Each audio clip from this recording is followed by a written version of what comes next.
Hey friends, this is the Miss Volfie from Our Half Acre Homestead. Let's make Brussels sprouts.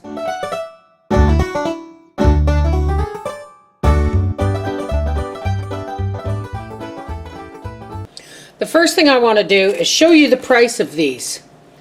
These were $5.13 for just this many Brussels sprouts. So I think I'm going to be growing them this year. There's also the fact that some of these are really big, and the bigger they are, the more bitter they are. So let's work on getting rid of some of the bitterness. So here I have a bowl of room temperature water, and I'm going to put in about a tablespoon of pickling salt. Any kind of salt without additives is best, and the room temperature water will help that salt to dissolve. So let's just set that over here. Now, we're going to take our Brussels sprouts,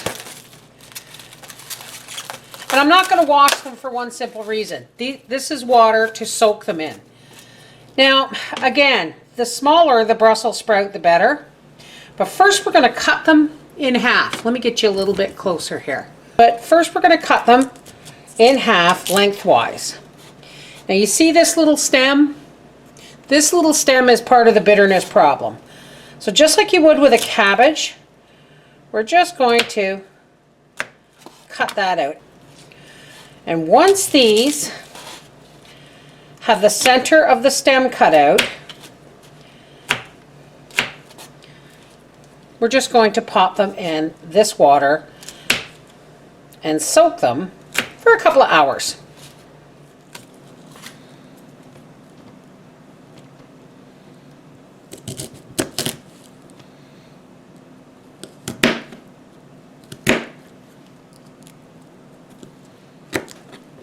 Now that our Brussels sprouts are cut, we're going to want to dice up about half as much onion as we do have Brussels sprouts. So in other words, if you have 2 cups of Brussels sprouts, you're going to want 1 cup of diced onion. Okay, the last ingredient you're going to need for these homestead Brussels sprouts is, of course, some homestead bacon. Now, folks, if you don't have homestead bacon, go ahead and use store-bought. But what I'm going, or you can use your bacon drippings that you've been saving. Either way, bacon is going to be a part of this recipe. So all I've done is sliced up 3 nice thick slices of bacon. This would equate to probably 5 store-bought pieces of bacon.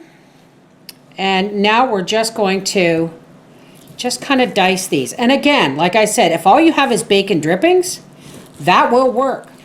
Now that I know that Papa actually likes Brussels sprouts when he used to hate them, go figure, I'm going to put some in the garden this year. And what I'll probably do is I will probably cut them up the way that I have, or blanch them and cut them up the way that I have, and then just freeze them. I can't see me canning them or dehydrating them. So you're going to want about, I don't know, I'm going to say that's 3/4 of a cup of diced bacon. Let's get to the frying pan.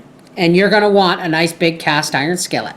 Okay, so we've got our hot skillet. Well, our skillet's not quite hot yet, but we've turned on our nice big skillet. And the first thing we're going to do is put in our bacon. We want to get that so that the pan is nice and got a nice sheen of bacon fat in there. Don't be afraid of the fat, folks. Okay, now that our bacon is sizzling, we're going to add in our onions and our drained Brussels sprouts. Okay, and we're just going to lightly saute these at medium heat just until the Brussels sprouts are kind of browned around the edges.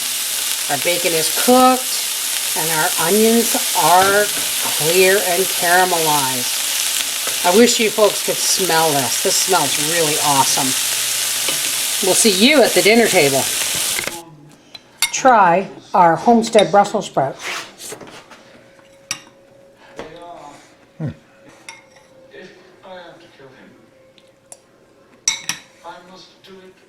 Awesome Brussels sprouts. Should I plant some this year? Sure. Awesome. This is the Miss Volfie from Our Half Acre Homestead saying, Homestead Brussels sprouts, you gotta have bacon. Take care, God bless.